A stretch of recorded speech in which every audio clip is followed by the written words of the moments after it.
So tools and strategies for the 3 types of conflict. I wanted to cover that quickly to give some people some ideas about that. So task conflict, obviously, there are all kinds of ways that you can get people to share ideas. Like I mentioned before, you could maybe give people a list and have them bring things to the meeting. Maybe you figure out some way that people we do all kinds of ways, put things on Post-it notes so that they're anonymous, and then people don't feel as self-conscious about their ideas. So there are many, many different ways you can do that. Interpersonal, trying to figure out standards for interaction. So, for a new team, figuring out what are the standards we want to have for how we're going to interact with each other. And a lot of people, what they do, the team creates them themselves and then puts them on a poster, and then eventually they may type them up, and that's something they kind of live by. We've worked with executive teams that are pretty much dysfunctional. And so we'll often start out, the first session will be, how is it you want to interact with each other? So you get things like, with respect, or making sure people aren't speaking over each other and hearing people's ideas without interrupting.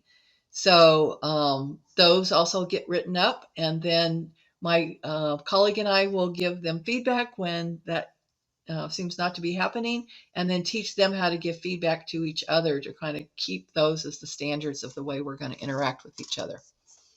And then there's an article I really like a lot on interpersonal conflict that I think is really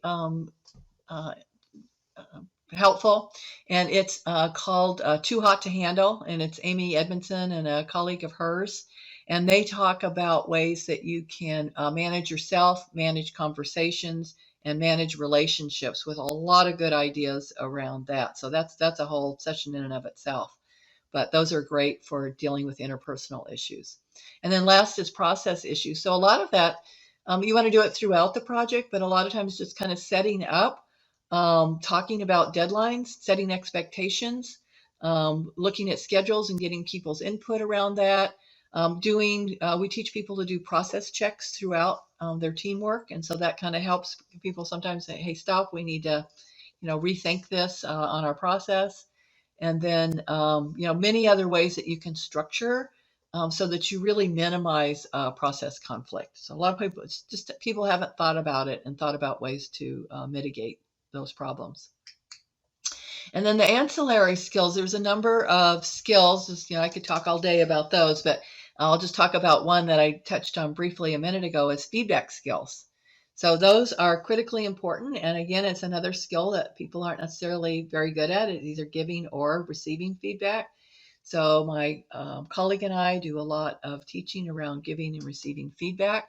And what that allows people to do then, especially around conflict management, is if we're going to we need to be able to talk about it. So how are we doing? How could we improve? And when we need to give each other feedback around that, we do it in a very productive way.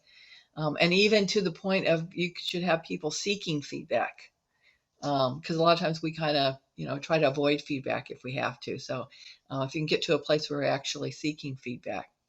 And then we find that type of giving and receiving feedback, if done well, can make a huge difference on positive conflict management. So that's another kind of just an ancillary skill that's important to conflict management.